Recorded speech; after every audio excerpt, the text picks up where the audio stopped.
Hey, well, Dave here from Fix and Fly RC. Kind of in a little different place than I work on my planes, down in my kitchen. Had a water leak upstairs in my room upstairs. Caused a fair amount of little damage. So they got the fans and the dehumidifiers blowing upstairs and downstairs. So 2 weeks before Christmas, so a nice little Christmas present. But anyway, what I'm doing today is I've got the F-22 from Motion, and this was a marketplace purchase. When I first got it, it had some pretty good dings and scratches and stuff on it, but it was a really good price and flew really well, so it was easily worth the purchase. Had went and got some afterburners from the RC Geek, and had taken it out, put them on, and I was taking it out for the first flight after I installed the lights. I was actually at a flying event at our club that I fly at sometimes, and oddly enough, picked up a piece of debris off the runway, and went up through the fan and took a bunch of fan blades out, punched one through the back of the plane. Fortunately enough, I had just lifted off, so I was able to get her down, ran off the end of the runway, did a little damage up front, nothing bad, but you know, no damage, no real damage to the plane, so saved the plane, so that was good. Went to buy another 90 millimeter motor, and the plane came as a 6S, and bought it from Freewing, Freewing off of Amazon. And I just, not thinking, I accidentally picked an 8S motor, and had put it in, was flying it, and was noticing that, you know, battery really, you know, was not getting any flying time, and it just didn't seem right. But you know, I wasn't getting a lot of battery anyway, so I was, for no long story on my B1B, but I was having to replace the OEM motors because one of them was bad out of the box. And I was back on Amazon, and I looked, and this motor popped up, and it said recently purchased, and it said 8S. I said, oh, I bought an 8S motor. So, but if you look, you know, they have the ESC is 120 amp, which came with the 6S, and so it has so I assumed it had a 120 amp ESC in it. I haven't pulled it out yet. I'm going to check it, but I went and got two 4S batteries, put in there, took off, got about a minute in, and the plane just shut down. Thank goodness it has the BEC and the ESC, and I had controls, and I was able to land it with no damage. But anyway, so suspected I had burned up the ESC, because everything else powers up. And so anyway, I went ahead and purchased the 8S ESC from a Motion website, and just because the cables were the right length, I wouldn't have to do any soldering or manipulating cables, and it was just going to be easier. So anyway, here I am. That's what I plan on to do today, and I'll show you what we got, and then we'll get started. Okay, so like I said, the motor head has already been pulled out, 6 screws. There's 3 screws right here. I've already disconnected the ESC from the terminals, and I had used, when I had replaced the motor before, had used some shrink wrap, and so I've got all that removed as well. And then you can see here, the ESC, there's 4 small screws in there. Anyway, so we're going to give it a shot, and see if we can get it flying again. Okay, so taking the wing off was relatively easy. Just 2 screws in there, and was able to pull the wing straight out with the spars. And you'll notice there is one connector there, so you just want to be a little careful. You just have to disconnect it from right there, so it'll be easy enough to put back on. So that was easy. Okay, well I got the wings off, gives me some room to work around, I'm not having to dodge around them. 4 wood screws, here, 2 here, 2 here. Got those loose, so got the ESC loose. So next thing to do is I'm gonna have to flip it over and pull the ESC power cable back through the plane. And I'll show you what I'll do is I'll tie a string to it so that when I pull it back through, you know, I can easily get it back through the plane. So let me get it turned over and we'll see how that goes. All right, well, hopefully this will be easy enough. I'll find out here in a second.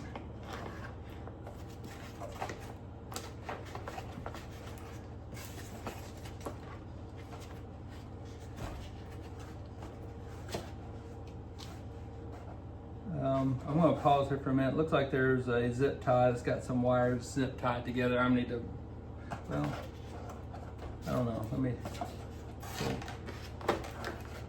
All right.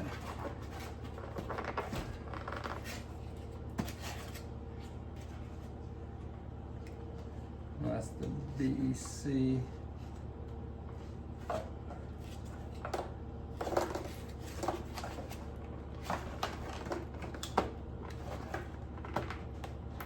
I'm going to pause here for a minute because I'm going to have to flip her back over. It's stuck on something. Okay, I had one wire out of the ESC that wouldn't pull through. I couldn't figure out what it was. Oh, sorry, my camera got moved there. There's actually this wire right here that goes up under here, comes back up through here, and it's actually the throttle cable. And I should have thought about that. That hooks up into the blue box. So what I'll need to do is unhook that, and I will put a string on that one so I can pull it back through. So when I get everything back through, I'll have something to pull it back through this way. So anyway, it's kind of one of those things, if something's not working like you expected, instead of forcing things, you know, take some time to figure out what's going on. So I'm gonna get that one ready to pull through. Okay, so I got the ESC out. This is actually a Freewing 130 amp ESC, but you can see it says 6S on there. So I guess even though it's more amps, you know, it wasn't rated for an 8S, which makes sense. So stupid on me. That's one of those bonehead things. Should have checked once I realized I had an 8S battery. But so far so good. So we're going to get ready to put the new ESC in. Okay, want to talk a difference of the two BECs. So the old ESC, actually had a BEC cable that plugged into the binding port on your receiver, which, you know, put power to your controllers if you lost battery, and then you had the throttle that plugged into your throttle port on your receiver. I noticed on the new one there was a short cable connector here, and then you see the throttle cable, and this one comes with reverse thrust. So the yellow is for hooking up the reverse thrust. You'll need a vacant channel if you want to use reverse thrust, but have to think I do on this one. I'll double check. But anyway, so the BEC is actually through the throttle cable as well, so it won't be a separate hookup. So the small, I looked at the you know, did the unmanly thing, and I looked at the instructions that came with it, and this is for programming. Apparently there's some kind of field box that you can take, and you can program the ESC to kind of do different things. Now, one other thing I did notice is, you notice this one had 4 screws that held it in place. There is no screws for holding this one in place, so it looks like I'll have to use some double back tape to hold it down. This will obviously go up to help cool the ESC. But anyway, we'll get it ready to pull this one through. Okay, so I got my pull wire hooked through. I just wrapped it around one of the leads here on the power line. And then one thing I did too is I took the connections for the throttle cable and the reverse thrust and kind of tucked them in between these two wires right here and taped around them, so when it pulls through, they'll just pull straight through with this. Okay, so getting ready to pull her through. Reach up here and find my pull wire, which is right there. And hopefully there's nothing in the way and this will pull nice and smooth.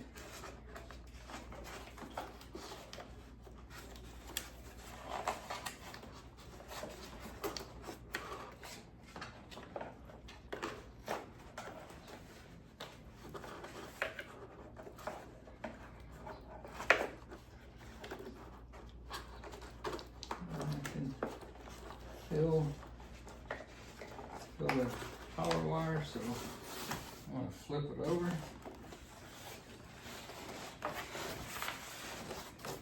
There's my power wires right there. I'll pull this tape off, but now I got to pull the. I actually hooked on something else that pulled to there. All right, so I got my string here, but one thing I'm going to do is I'm going to check and see if my pull wire will easily get through there. That'll be just a little bit easier if that will work.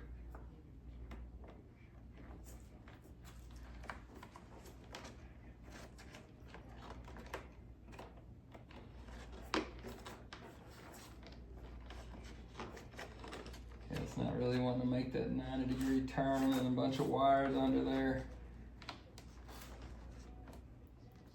So instead of accidentally pulling something loose, catch on everywhere. Okay, so I've got my wires through there. So what I'm going to do is, just to make sure I don't lose it, I'm going to pull it through in between. We'll get her nice and tight there.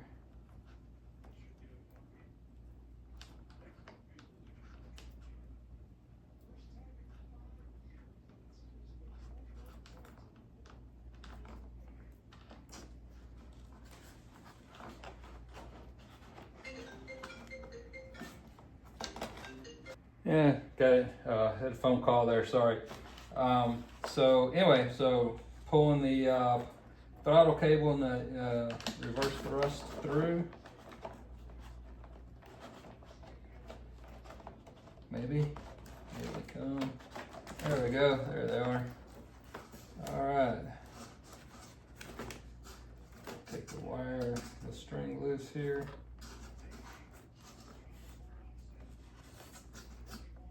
Alright, get that out of the way. Find my connection here.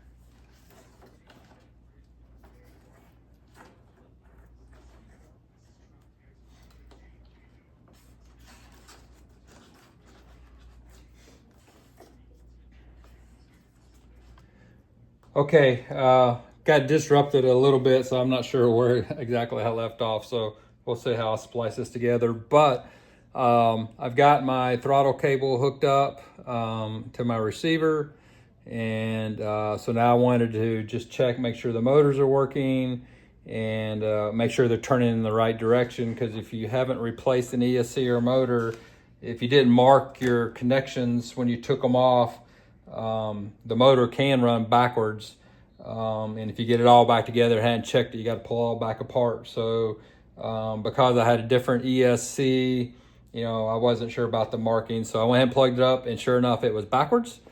And so I swapped two of the wires, and I did a check, and I grabbed my controller here,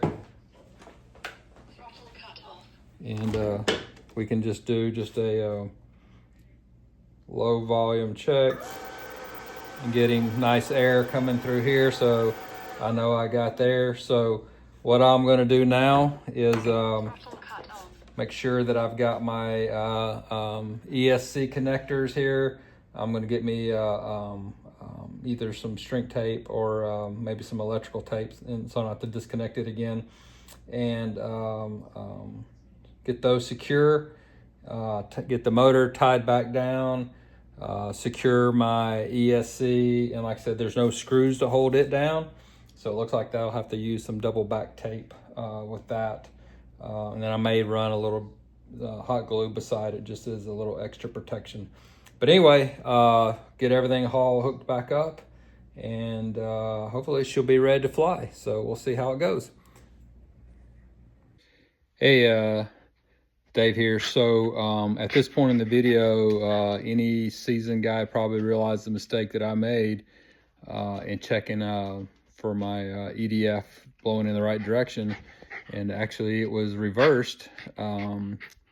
I was in a little bit of a hurry, and I had a company coming over, and I was trying to get my table cleared off and was just kind of pushing through, and it was actually the inlet side that was pushing air out, and so therefore, you know, it was reversed. But I did exactly what I said I was trying not to do, and that was, you know, verify it was blowing in the right direction before I got it all buttoned up, and lo and behold, I got it buttoned up and turned it on just to do a quick check, and it was going the wrong way. So it only took, you know, took about 5 minutes to pull the screws out, switch to two of the EDF wires, and getting it buttoned back up again, maybe 10 minutes. But anyway, even when you're trying not to make mistakes, I guess sometimes it happens. So, all right, so let's continue on the video.